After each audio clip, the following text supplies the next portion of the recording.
Study zone में आपका स्वागत है।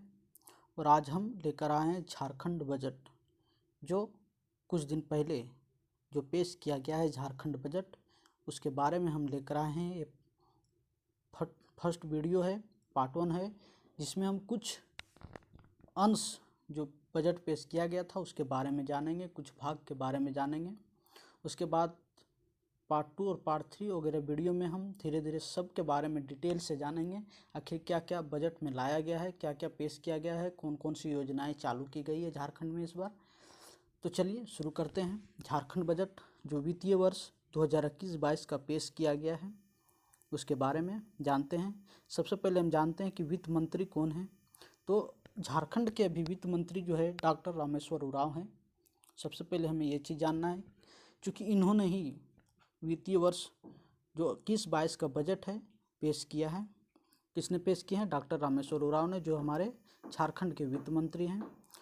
उसके बाद हम जानते हैं कि बजट जो है, सकल बजट आने की कुल टोटल बजट जो है झारखंड का कितना पेश किया गया है। तो ये करीब 91,277 करोड़ रुपया अनुमानित लगाया गया है कि आने वाला वित्तीय वर्ष 21-22 में झारखंड के सभी योजनाओं में जो है 91,277 करोड़ रुपये खर्च होने का अनुमान लगाया गया है। 91,277 करोड़ रुपये का बजट पेश किया गया है। तो सबसे पहले हम जानते हैं इस बजट के बारे में, जो सबसे ज़्यादा जो अगर फर्स्ट में बात किया जाए तो हम मनरेगा मजदूरी के बारे में। मनरेगा मजदूरी जो है, जहाँ पे कुछ साल पहले अगर बात किया जाए, यही वित्तीय वर्ष से पहले जो है झारखंड में 194 रुपया था। कितना था? 194 रुपया। इसको अब जो है 225 रुपया कर दिया गया है। आने की 194 से बढ़ा करके 225 कर दिया गया है। करीब जो है 31 रुपये का बढ़ोतरी किया गया है। ठीक है, मनरेगा मजदूरी दर में कितने रुपये का बढ़ोतरी किया गया है? तो 31 रुपये का किया गया है। ये आपसे पूछा जा सकता है एग्जामों में। ठीक है, और पहले कितना था? 194, और अब कितना हो गया है? 225। ये भी पूछा जा सकता है। ठीक है, तो हमें ध्यान रखना है।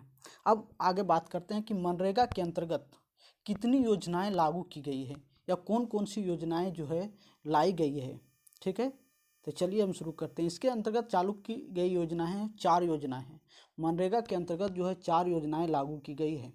फर्स्ट है बिरसा हरित ग्रामीण योजना। क्या है? बिरसा हरित ग्रामीण योजना। दूसरा है नीलांबर पीताम्बर जल समृद्धि योजना।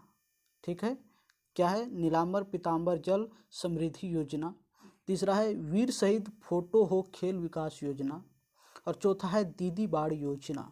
ठीक है, तो ये आपसे ये भी पूछा जा सकता है कि मनरेगा के अंतर्गत जो है कितनी योजनाएं को लागू किया गया है, या कौन कौन सी योजनाएं को लागू किया गया है। तो ये चीज़ हमें ध्यान रखना है। क्या ध्यान रखना है?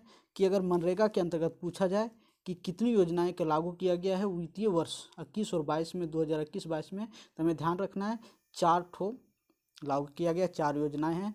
पहला है बिरसा हरित ग्रामीण योजना। दूसरा है नीलांबर पीताम्बर जल समृद्धि योजना। तीसरा है वीर शहीद फोटो हो खेल विकास योजना। और चौथा है दीदी बाड़ी योजना। ठीक है, एक चीज़ और हमें ध्यान रखना है, अगर पूछा जाए कि मनरेगा के तहत किस राज्य में सबसे ज़्यादा मजदूरी दिया जाता है, अगर ये पूछ दिया जाए अगर कि मनरेगा में जो है किस राज्य में सबसे अधिक मजदूरी दिया जाता है, तो आपको ध्यान रखना है कि महाराष्ट्र। कहाँ पे? महाराष्ट्र में जो है सबसे ज़्यादा मजदूरी दिया जाता है। देश का यह पहला राज्य है जिसमें सबसे ज़्यादा मजदूरी दिया जाता है, वो महाराष्ट्र है। ठीक है, चलिए आगे बारे में जानते हैं। आगे क्या है? आगे है ग्रामीण अर्थव्यवस्था को बढ़ाने के लिए। अब हम बात करेंगे ग्रामीण अर्थव्यवस्था को बढ़ाने के लिए इस बजट में क्या क्या किया गया है। ठीक है, तो इसके लिए किया गया है, पहला है ग्रामीण विकास विभाग। बात आ रहा है कि ग्रामीण विकास विभाग जो है जल संसाधन विभाग, कृषि, पशुपालन एवं सहकारिता विभाग हेतु 18,653 करोड़ रुपया दिया गया है। ठीक है, इसके अंतर्गत क्या किया गया है? जो ग्रामीण विकास विभाग है, जल संसाधन विभाग, कृषि और पशुपालन एवं सहकारिता विभाग को जो है 18,653 करोड़ रुपया दिया गया है वित्तीय वर्ष 2021-22 के। ठीक है, अब इसमें ये भी हमको जानना है कि जो वित्तीय वर्ष, जो पिछला मेरा वित्तीय वर्ष था जिसमें बजट पेश हुआ था 2020-21 में, उससे 11% अधिक है। ठीक है, ये भी पूछा जा सकता है आपको कि जो वित्तीय वर्ष 2020-21 था उससे कितना % अधिक इस बार इसमें दिया गया है। तो आपको ध्यान रखना 11% अधिक दिया गया है ग्रामीण अर्थव्यवस्था को बढ़ावा देने के लिए। ठीक है, चलिए आगे चलते हैं। तीसरा है स्वयं सहायता समूह के सुदृढ़ीकरण हेतु प्रयासरत है। मीन्स की स्वयं सहायता समूह जो गाँव में चल रहा है महिलाओं का, उसको भी मजबूत करने के लिए ये सरकार जो है संकल्पबद्ध है। मीन्स उसको भी मजबूत करने की दिशा में कार्य किए जा रहे हैं। ठीक है, चौथा है FRBM। क्या एक्ट है? FRBM एक्ट के दायरे में रहते हुए ऋण लेने की क्षमता बढ़ाना। यानी कि हर राज्य सरकार का अपना अपना कुछ नियम होता है, उसके अंतर्गत जो है राज्य सरकार, जो झारखंड की राज्य सरकार है, इसका अपना नियम है FRBM एक्ट, जिसके दायरे में रहते हुए ऋण लेने की क्षमता को बढ़ाया गया है। यानी कि पहले कम था, इसके अंतर्गत मान लीजिए कि कुछ % लेना होता था, उसको % को बढ़ा दिया गया है कि मान लीजिए पहले अगर 10,000 करोड़ रुपया लिया जा रहा था, अब उसमें 15,000 करोड़ लिया जा सकता है। इस प्रकार के प्रावधान कर दिया गया है FRBM एक्ट के दायरे में रहते हुए। ठीक है, चलिए आगे है निपेक्ष निधि में पहली बार वित्तीय वर्ष 2020-21 में इतना करोड़ रुपया दिया गया था। आखिर निपेक्ष निधि क्या है? Consolidated sinking fund. जो कंसोलिडेटेड सिंकिंग फंड जो है उसमें वित्तीय वर्ष जो 2020-21 जो पिछला था उसमें 303.87 करोड़ रुपया दिया गया था। ठीक है, आखिर ये पैसा किस काम के लिए था? इस पैसा जो था ब्याज भुगतान में सततता एवं बेहतर वित्तीय प्रबंधन के लिए जमा किया गया था। ठीक है, ताकि आने वाले दिनों में अगर झारखंड सरकार को कहीं पे ऋण देना पड़े या वित्तीय प्रबंधन की किसी प्रकार की स्थिति उत्पन्न हो तो उस समय ये पैसा जो हमारे काम में आएगा। ठीक है, और झारखंड के लोगों पर अतिरिक्त प्रभाव भी बोझ, इसका ऋण का बोझ जो है नहीं पड़ेगा, इसके लिए ये व्यवस्था किया गया है, कंसोलिडेटेड सिंकिंग फंड को बनाया गया था। ठीक है, लेकिन इस बार कंसोलिडेटेड सिंकिंग फंड में वित्तीय वर्ष 2021-22 की बात किया जाए तो इस बार 472 करोड़ रुपया उसमें जमा किया गया है। कितना? 472 करोड़ रुपया, और पिछले बार कितना था? 303.87 करोड़ रुपया था। तो ये भी चीज़ हमें ध्यान रखना है कि कंसोलिडेटेड सिंकिंग फंड में वित्तीय वर्ष 2021-22 में कितना करोड़ रुपया रखा गया है? तो 472 करोड़ रुपया है, जो पिछले बार से बहुत ही अधिक है। करीब अगर माना जाए तो 169 करोड़ के करीब लगभग अधिक इसमें रखा गया है। ठीक है, चलिए आगे जानते हैं। वो एक चीज़ बताया गया है कि राजस्व प्राप्ति का अनुपात जो है इस बार झारखंड को राजस्व जो प्राप्ति होगा वो 8.06% होगा। कितना होगा? 8.06% होगा। ठीक है, चलिए आगे जानते हैं। अब आगे है 11 विभागों के 21 मांगों के लिए आउटकम बजट लाया गया है। जो आउटकम बजट लाया गया है वो हमें ध्यान रखना है कि 11 विभागों के 21 मांग के लिए लाया गया है। ये भी पूछा जा सकता है कि कितने विभागों के लिए आउटकम बजट लाया गया है, तो हमें ध्यान रखना है कि 11 विभाग के लिए लाया गया है जिसमें 21 मांगे हैं, उसके लिए आउटकम बजट लाया गया है। तो इसमें हमें सबसे जानना है कि सकल बजट, जो जैसा बताए थे सकल बजट मतलब कि पूरी बजट की बात किया जा रहा है कि पूरा बजट कितने का पेश हुआ था, तो 91,277 करोड़ रुपया का पेश हुआ था। जिसमें से अगर हम इसको 2 भागों में बांट दें तो पहला आएगा राजस्व व्यय। इसमें सबसे बड़ा कोई भी राज्य सरकार का राजस्व व्यय में चला जाता है, तो ये हमारा राजस्व व्यय लगभग कितना जा रहा है? 75,755.10 करोड़। ठीक है, और पूंजीगत व्यय जो है 15,521.99 करोड़। यानी राजस्व और पूंजीगत, इसको हम सकल बजट को 2 भागों में बांट सकते हैं और देख रहे हैं कि पहला भाग जो है राजस्व व्यय देख रहे हैं कि 75,755.10 करोड़, यानी कि 75 इतना रुपया हमको ऋण के रूप में देना पड़ रहा है, कर्ज जो लिए हैं उसका। ठीक है, और पूंजीगत व्यय में मेरा जो है 15,521.99 करोड़ रुपया जो है खर्चा हो रहा है। ठीक है, तो चलिए आगे जानते हैं। अगर हम प्रक्षेत्र के दृष्टिकोण से देखें तो हम इस बजट को 3 भागों में बांट सकते हैं। पहला आता है सामान्य प्रक्षेत्र बजट। ठीक है, कौन सा आता है? सामान्य प्रक्षेत्र बजट, जिसमें 26,734.05 करोड़ रुपया, और सामाजिक प्रक्षेत्र बजट में 33,625.72 करोड़ रुपया, और आर्थिक प्रक्षेत्र बजट में 30,900 917.23 करोड़ रुपया दिया गया है। अगर 91,277 करोड़ की अगर बात किया जाए तो उसको अगर 3 भागों में प्रक्षेत्र के दृष्टिकोण से बांटे तो सामान्य बजट में जो है 26,734.05 करोड़ रुपया, और सामाजिक क्षेत्र बजट में प्रक्षेत्र की बात किया जाए तो 33,625.72 करोड़ रुपया, और आर्थिक के क्षेत्र की बात किया जाए अगर तो 30,917.23 करोड़ रुपया को जो है विभाजित किया गया है 3 भागों में। ठीक है, चलिए आगे चलते हैं। अब हम बात करते हैं जो इस बजट में बताया गया है कि ये पैसे कहाँ से आने वाले हैं, इसके बारे में हम जानेंगे। तो यहाँ पे बात करेंगे राज्य को मिलने वाले या प्राप्त होने वाले रुपये, आखिर ये रुपये कहाँ से आएंगे। ठीक है, तो चलिए पहला है राज्य को अपने कर राजस्व से, राज्य को जो है अपना कर राजस्व से 23,265.42 करोड़ रुपया प्राप्त होगा। कितना प्राप्त होगा? 23,265.42 करोड़ रुपया जो है अपना राजस्व से प्राप्त होगा। दूसरा जो है गैर कर राजस्व से 13,500 करोड़ रुपया प्राप्त होगा। गैर कर राजस्व से कितना प्राप्त होगा? 13,500 करोड़ रुपया प्राप्त होगा।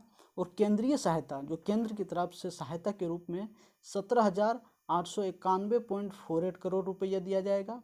और केंद्रीय करों में राज्य की हिस्सेदारी की बात किया जाए, अगर हम केंद्रीय कर में राज्य की हिस्सेदारी की बात करें तो उसमें जो है 22,050.10 करोड़ रुपया मिलेगा। मीन्स 22,050.10 करोड़ रुपया राज्य जो है, केंद्र जो है राज्यों को जीएसटी का जो हिस्सा है कर में वो देगा। ठीक है, उसके बाद आगे बात करते हैं लोक ऋण से।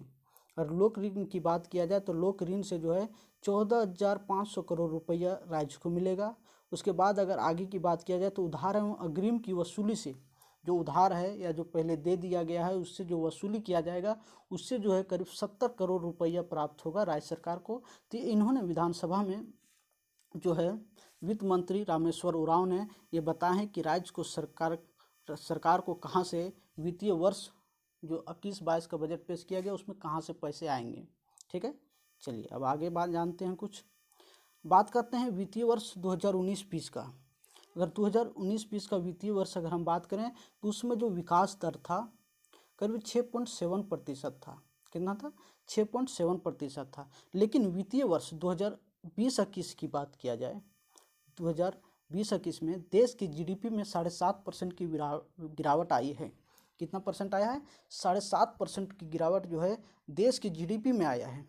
ये झारखंड का नहीं, ये देश के जीडीपी में आया है 7.5%। लेकिन अगर उससे तुलना किया जाए तो झारखंड में मात्र 6.9% की गिरावट का अनुमान है।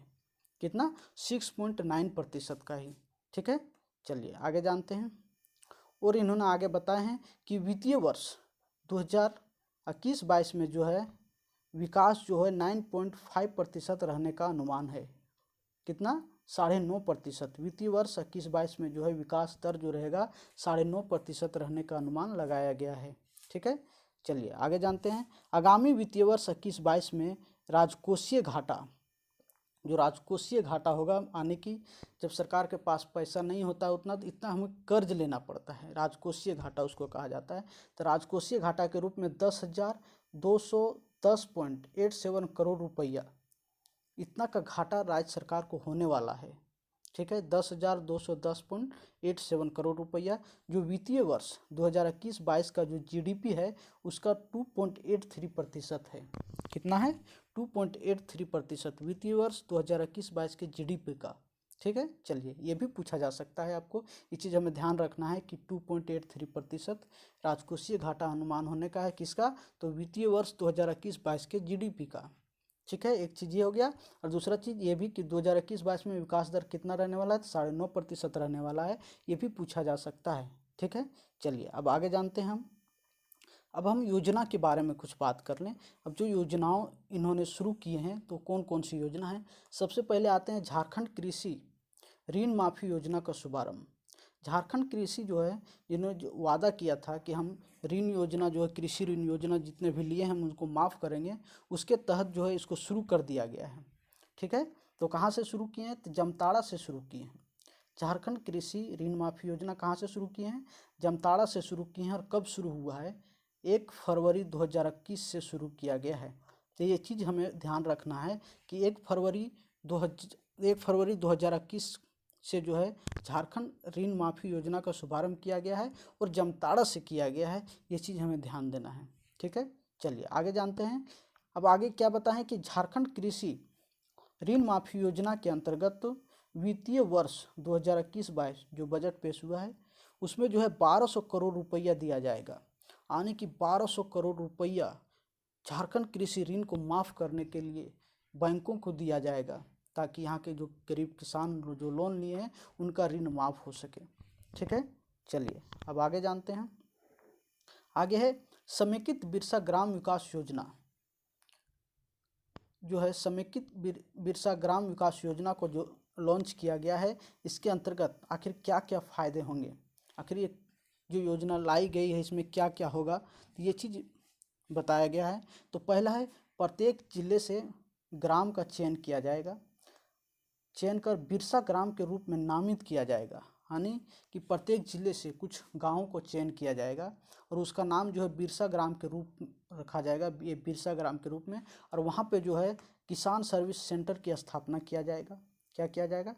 किसान सर्विस सेंटर की स्थापना किया जाएगा, जिसमें कृषक समूह को प्रशिक्षित किया जाएगा। मीन्स कि कृषकों का, किसानों का समूह बनाकर उनको प्रशिक्षित किया जाएगा खेती के बारे में, कि हम किस प्रकार से हाइब्रिड जो होता है आजकल खेतियाँ होती है बहुत ही तरीके से, उसको हम कैसे तेज़ी ला सकें, ज़्यादा से ज़्यादा उत्पादन कैसे कर सकें, इस चीज़ के बारे में वहाँ पे सिखाया जाएगा, प्रशिक्षित किया जाएगा। वहाँ पे गांव में किसान सर्विस सेंटर की स्थापना किया जाएगा। ठीक है, और आगे क्या किया जाएगा? कृषक को बाज़ार उपलब्ध कराया जाएगा। इसके अंतर्गत जो है कृषकों को बाज़ार उपलब्ध कराया जाएगा। मीन्स कहीं पे आपको जाके बेचने की ज़रूरत नहीं है, वहीं पे आप एक बाज़ार बनाया जाएगा इलाके में ही, और वहीं से आप उसको सारे खाद्यान्नों को बेच सकते हैं इसके लिए। ठीक है, चलिए आगे जानते हैं आगे क्या है। और इसके अंतर्गत जो है करीब ये बिरसा कृषि जो समेकित विकास है, इसके अंतर्गत जो है वित्तीय वर्ष 2021-22 में करीब 61 करोड़ रुपये का प्रस्तावित है। यानी कि इनको लागू करने के लिए 61 करोड़ रुपया जो है खर्चा करना पड़ेगा। किसान सर्विस सेंटर स्थापित करने के लिए कितना करना पड़ेगा? 61 करोड़ रुपया जो है खर्चा करना पड़ेगा। ये प्रस्ताव है कि लगभग इसमें इतना करोड़ रुपया खर्च होने का अनुमान है। तो कितना है? 61 करोड़ रुपया। तो ये भी चीज़ हमें ध्यान रखना है। ठीक है, चलिए आगे चलते हैं। किसान समृद्धि योजना। अगर हम किसान समृद्धि योजना की बात करें, ठीक है, तो इसके अंतर्गत क्या आने है? दूसरा योजना जो है मेरा किसान समृद्धि योजना है। कौन सी योजना है? किसान समृद्धि योजना है। इसके अंतर्गत क्या होगा? प्रत्येक जिला के विभिन्न प्रखंडों में सोलर आधारित डीप बोरिंग होगा, जो सिंचाई के लिए होगा। ठीक है, प्रत्येक जिला के विभिन्न प्रखंडों में, मतलब कि प्रत्येक जिला के प्रत्येक प्रखंड में सोलर आधारित डीप बोरिंग किया जाएगा। और वहाँ से डीप बोरिंग क्यों किया जाएगा? तो सिंचाई के लिए, ताकि किसानों को पानी का दिक्कत ना हो और खेती आसानी से कर सके। इसके लिए वित्तीय वर्ष 2021-22 में जो है 45.83 करोड़ रुपये का प्रस्तावित है। इसके लिए कितना है? 45.83 करोड़ रुपया, यानी कि सोलर आधारित डीप बोरिंग और वहाँ पे जो भी चीज़ उपलब्ध सुविधा कराया जाएगा उसके लिए 45.83 करोड़ रुपया जो है वित्तीय वर्ष 21-22 में खर्चा होने का अनुमान है, वो प्रस्तावित किया गया है। ठीक है, चलिए अगला जानते हैं। अगला योजना कौन सी है? क्षेत्रों में उद्यानिकी फसलों की खेती के लिए। ठीक है, अब जो है क्षेत्रों में, ये जो है शहरी क्षेत्रों के बारे में बताया गया है कि शहरी क्षेत्रों में जो उद्यान लगाए जाएंगे। उसमें क्या होगा? घरों के आसपास खाली पड़ी, घर के जो जितने भी आसपास खाली पड़ी भूमि है, गृह वाटिका विकसित किया जाएगा। वहाँ पे जो है गृह वाटिका बनाया जाएगा शहर के निवासियों के लिए। किसके लिए? तो शहर के निवासियों के लिए ये होगा। और अत्यंत कम लागत पर ताज़ी एवं स्वास्थ्यवर्धक सब्जियों एवं फलों की उपलब्धता सुनिश्चित करना। इसके अंतर्गत जो क्या होगा, शहरों में जो है जहाँ पर भी खाली ज़मीन पड़ा है घर के आसपास, वहाँ पे गृह वाटिका लगाया जाएगा और वहाँ पे सब्जी फल वगैरह उत्पादन किया जाएगा, ताकि लोगों को, शहर के लोगों को ताज़ी सब्जियाँ और कम दामों पर उपलब्ध हो सके। इसके लिए जो है वित्तीय वर्ष 2021-22 में 2021 और 22 होगा यहाँ पे, 21-22 में राजस्व में 5,000 पौष्टिक गृह वाटिका लगाया जाएगा। कितना लगाया जाएगा? 5,000 पौष्टिक गृह वाटिका लगाया जाएगा, जिसकी लागत जो है करीब 2 करोड़ रुपये होगा। कितना होगा? 2 करोड़ रुपये की लागत से लगाया जाएगा। और कितने पौधे लगाए जाएंगे? 5,000 पौष्टिक गृह वाटिका, मतलब कि 5,000 लगाया जाएगा। ये चीज़ हमें ध्यान रखना है। ये पूछा जा सकता है कि कितने गृह वाटिका पौष्टिक लगाए जाएंगे, तो 5,000 पौष्टिक गृह वाटिका लगाया जाएगा। ठीक है, और इसको लगाने का खर्चा कितना आएगा? तो 2 करोड़ रुपया। ये चीज़ भी हमें ध्यान में रखना है। तो चलिए आगे योजना क्या है? आगे की योजना है झारखंड राज्य उद्यान प्रोत्साहन सोसाइटी का गठन का उद्देश्य है। अगला जो है झारखंड राज्य उद्यान प्रोत्साहन सोसाइटी का गठन किया जाएगा। ठीक है, इससे क्या होगा? इसे जो है क्षेत्र स्तर पर उद्यान निदेशालय व राज्य बागवानी मिशन के द्वारा संचालित योजनाओं का बेहतर अनुश्रवण एवं मूल्यांकन किया जाएगा। इसके अंतर्गत जो है क्षेत्र स्तर पर जितने भी उद्यान जो निदेशालय राज्य बागवानी मिशन के द्वारा संचालित हो रहे हैं, उन योजनाओं को बेहतर तरीके से संचालित करने के लिए झारखंड राज्य उद्यान प्रोत्साहन सोसाइटी का गठन किया जाएगा, ताकि वहाँ पे बहुत ही अच्छे तरीके से कोई भी प्रकार का दिक्कत ना हो, वहाँ पे सुविधाएं पहुँचने के लिए, उसको फैसिलिटी देने के लिए किसी प्रकार से कोई दिक्कत ना हो। इसके लिए जो है वित्तीय वर्ष 2021-22 में करीब 10 करोड़ रुपये का प्रस्तावित है। यानी कि इसको वहाँ पे इस गठन करने के लिए जो है करीब 10 करोड़ रुपये का लागत आने वाला है। ठीक है, जो ये प्रस्तावित है। ठीक है, चलिए आगे है चैम्बर ऑफ कॉमर्स का गठन। अब जो है आगे चैम्बर ऑफ कॉमर्स का गठन किया जाएगा। अब इससे क्या फायदे होंगे? इसका मुख्य उद्देश्य क्या है? चैम्बर ऑफ कॉमर्स का गठन से जो है कृषि एवं व्यापारियों के बीच यहाँ पे कृषक होगा, कृषक एवं व्यापारियों के बीच बेहतर समन्वय स्थापित करना एवं लिंकेज की संभावना को बढ़ाना। यानी किसानों और व्यापारियों के बीच में जो है अच्छे लिंक को उसके बीच जो है बेहतर समन्वय स्थापित करने के लिए, उसके बीच जो है मतलब रिलेशन को अच्छे बनाने के लिए बैंक ऑफ कॉमर्स का गठन किया जाएगा। इससे क्या फ़ायदा होगा? इससे कृषक को जो है फ़ायदा होंगे। वो क्या क्या है? कृषक समूह विकसित होंगे। इससे सबसे बड़ा फायदा है कि कृषक समूह विकसित होंगे। ठीक है, उसके बाद दूसरा है लघु कृषि उद्योग का विकास होगा। ठीक है, लघु कृषि उद्योग का विकास होगा। तीसरा है कृषकों को अपने उचित मूल्य पर प्राप्त होगा। कृषकों को जो है अपना उचित मूल्य भी प्राप्त होगा, यानी कि वो घाटा में सौदा नहीं करेंगे। ठीक है, और अगला क्या होगा? छोटी खाद्य प्रसंस्करण इकाइयों की स्थापना होगी। ठीक है, फूड प्रोसेसिंग जो होगा ये छोटे तौर पर मतलब लघु तौर पर होगा, ताकि वहाँ पे लोगों, गांव के लोग, क्षेत्र के लोग जो है उससे जुड़ सके और अपना रोजगार कर सके। ठीक है, चलिए आगे। इसके लिए जो है वित्तीय वर्ष 21-22 में 7 करोड़ रुपये का प्रस्तावित है। यानी कि इसको लागू करने के लिए 7 करोड़ रुपया खर्चा आएगा। ठीक है, जो 2021-22 के वित्तीय वर्ष में प्रस्तावित किया गया है। ठीक है, चलिए आगे है पोस्ट हार्वेस्ट एवं प्रिजर्वेशन आधारभूत संरचना का विकास। यानी इस योजना का उद्देश्य क्या है? कौन सी योजना है? पोस्ट हार्वेस्ट एवं प्रिजर्वेशन आधारित संरचना का विकास है। इसके अंतर्गत जो है सबसे पहला जो है उद्यानिकी फसलों के कटाई के पश्चात होने वाले नुकसान की रोकथाम करना एवं फलों एवं सब्जियों की सेल्फ लाइफ को बढ़ाते हुए ज़्यादा समय तक संरक्षित रखना है। यानी जब फसल की कटाई हो जाता है तो किसानों के पास रखने का जगह नहीं होता है, या बरसात हो या गर्मी हो या किसी भी प्रकार से फसल जो बर्बाद हो जाता है, उस चीज़ को बचाने के लिए ये जो है पोस्ट हार्वेस्ट एवं प्रिजर्वेशन आधारभूत संरचना का विकास किया जाएगा, ताकि वहाँ पे उस चीज़ को रखा जाएगा ज़्यादा से ज़्यादा दिन तक, और ज़रूरत पड़ने के अनुसार वहाँ से निकाला जाएगा, और उसका जो सेल्फ लाइफ जो है उसका किसी पौधे का या किसी ग्रेन का, ठीक है, उसको बरकरार रखा जाएगा। ठीक है, चलिए आगे है इसके अंतर्गत क्या होगा? और इसके अंतर्गत जो है राज्य में करीब 24 शीतगृह और लघु गृह की स्थापना करीब 31 करोड़ रुपये की लागत पर किया जाएगा। यानी कि पूरे झारखंड में 24 शीतगृह को बनाया जाएगा, ताकि वहाँ पे फसलों को अच्छे तरीके से रखा जा सके कटाई के बाद। ठीक है, चलिए आगे जानते हैं इसके लिए कितना करोड़ रुपया खर्च होगा, तो 31 करोड़ रुपया खर्चा होगा। ये पूछा जा सकता है कि राज्य में कितने शीतगृह या लघु गृह की स्थापना किया जाएगा, तो हमें ध्यान रखना है 24 किया जाएगा। ये पूछा जा सकता है आपका, ठीक है। चलिए आगे है प्रधानमंत्री फसल बीमा योजना के जगह पर, जैसा कि केंद्र सरकार के द्वारा प्रधानमंत्री फसल बीमा योजना को लॉन्च किया गया था, उसके जगह पर झारखंड राज्य फसल राहत योजना का संचालन किया जा रहा है। कब से किया जा रहा है, तो वित्तीय वर्ष 2020-21 से किया जा रहा है।